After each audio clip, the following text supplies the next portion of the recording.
Business पल भर में बड़ा नहीं बन जाता, उसको सींचने में कई साल लग जाते हैं। इस दौरान बस एक जरूरी चीज होती है, वो है सब्र। अगर सब्र का बांध बीच में ही टूट जाए तो आपकी सालों की मेहनत पर पानी फिर जाता है। वहीं अगर कड़ी मेहनत और निष्ठा से एक बिजनेस को चलाया जाए तो उसे एक साम्राज्य में तब्दील करने से आपको कोई नहीं रोक सकता। हमारे देश में कुछ ऐसे ही बिजनेस ब्रांड्स हैं जिनकी नींव आजादी से पहले रखी गई थी, लेकिन आजादी के बाद उन्होंने अपना ऐसा साम्राज्य खड़ा किया कि उसका रुतबा आज भी लोगों के बीच कायम है। आइए जानते हैं कौन से हैं वह बिजनेस ब्रांड्स। बिसलेरी। ये बात कम ही लोग जानते होंगे कि इटालियन बिजनेसमैन फिलाइस बिसलेरी द्वारा शुरू की गई कंपनी बिसलेरी शुरुआत में मलेरिया की दवाई बेचने वाली कंपनी थी। 1921 में जब फेलिस का निधन हुआ तो कंपनी को उनके फैमिली डॉक्टर रोजीज ने खरीद लिया। फिर उन्होंने अपने वकील के दोस्त के बेटे खुशरू संतुक के साथ इस कंपनी को एक नए आइडिया के साथ शुरू करने का फैसला किया। ये आइडिया पानी के बिजनेस का था। 1965 में इसका पहला प्लांट मुंबई के ठाणे इलाके में स्थापित किया गया। उस वक्त पानी के अलावा सोडा को एक पैक्ड बोतल में मार्केट में उतारने वाली कंपनी बिसलेरी ही थी।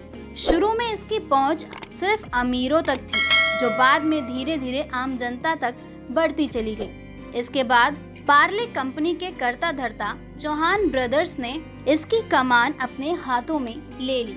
उन्होंने इसकी पैकेजिंग में कुछ बदलाव किया और फिर इसकी पॉपुलैरिटी की गाड़ी चल पड़ी।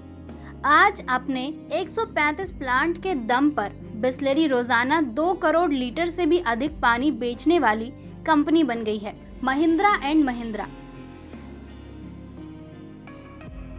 2 भाइयों जगदीश चंद्र महिंद्रा और कैलाश चंद महिंद्रा ने अपने साथी मलिक गुलाम मोहम्मद के साथ मिलकर महिंद्रा एंड महिंद्रा कंपनी की शुरुआत की थी, जिसका शुरुआती नाम महिंद्रा एंड मोहम्मद था। इन सभी ने इस कंपनी को स्टील कंपनी बनाने के बारे में सोचा था, लेकिन देश की आजादी उनके सपने की इस राह में रोड़ा बनकर सामने आई। भारत पाकिस्तान का बंटवारा होने के साथ मलिक गुलाम मोहम्मद पाकिस्तान चले गए। वे वहां के पहले वित्त मंत्री और फिर पाकिस्तान के तीसरे गवर्नर जनरल बने। इसके बावजूद महिंद्रा ब्रदर्स ने हार नहीं मानी और गुलाम मोहम्मद के बिना कंपनी को आगे बढ़ाने का फैसला किया। आज इस कंपनी के चेयरमैन आनंद महिंद्रा हैं। उनका कारोबार आज के समय में 100 देशों में फैला हुआ है। फेविकोल।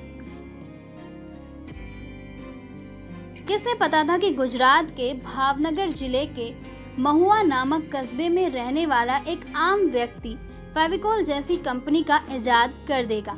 उस व्यक्ति का नाम बलवंत पारेख था, जिनकी बिजनेस में दूर दूर तक कोई दिलचस्पी नहीं थी।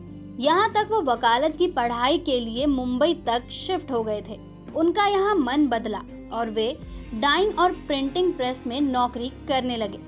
इसके बाद उन्होंने लकड़ी के व्यापारी के यहाँ नौकरी शुरू कर दी। वे अपनी हर नौकरी में कुछ न कुछ सीखते रहे। भारत के आजाद होने के बाद उन्हें फेविकोल जैसी कंपनी बनाने का विचार आया। इस दौरान उन्हें याद आया कि कैसे कारीगरों को 2 लकड़ियों को जोड़ने में खून पसीना एक करना पड़ता था। उसे जोड़ने के लिए जानवरों की चर्बी से बने गोंद का इस्तेमाल किया जाता था, जिसकी बदबू ऐसी थी कि सूंघते ही आदमी स्वर्ग सिधारने लगे। इन्हीं सारी समस्याओं का हल खोजने के लिए उन्होंने जानकारी जुटानी शुरू की। उन्हें तरीका मिल गया और साल 1959 में उन्होंने अपने भाई सुनील पारिक के साथ मिलकर फेडिलाइट ब्रांड की स्थापना की।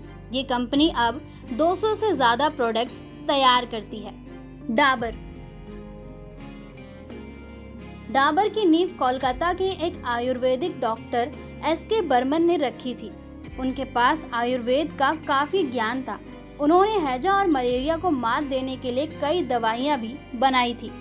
इसके बाद साल 1884 में डॉक्टर बर्मन ने आयुर्वेदिक हेल्थ केयर प्रोडक्ट्स बनाने के बारे में सोचा और इसकी शुरुआत की। डाबर का नाम डॉक्टर के डा और बर्मन के बर से लिया गया है। धीरे धीरे उनके प्रोडक्ट्स इतने पसंद किए जाने लगे कि उन्हें इसकी एक फैक्ट्री खोलनी पड़ी। डाबर सफलता की सीढ़ियां चढ़ ही रहा था, तभी डॉक्टर बर्मन का निधन हो गया। उनकी कंपनी का सारा जिम्मा डॉक्टर बर्मन की अगली पीढ़ी पर आ गया। और उन्होंने अपनी इस जिम्मेदारी को बखूबी समझा भी। आज के समय में ऐसा इक्का दुक्का शख्स ही होगा जो डाबर का नाम ना जानता हो। दोस्तों, अगर आपको हमारा ये वीडियो पसंद आया हो तो इसे लाइक और शेयर करना ना भूलें। जल्द आपसे फिर मुलाकात होगी एक नए टॉपिक पे, एक नई वीडियो के साथ। तब तक के लिए नमस्कार।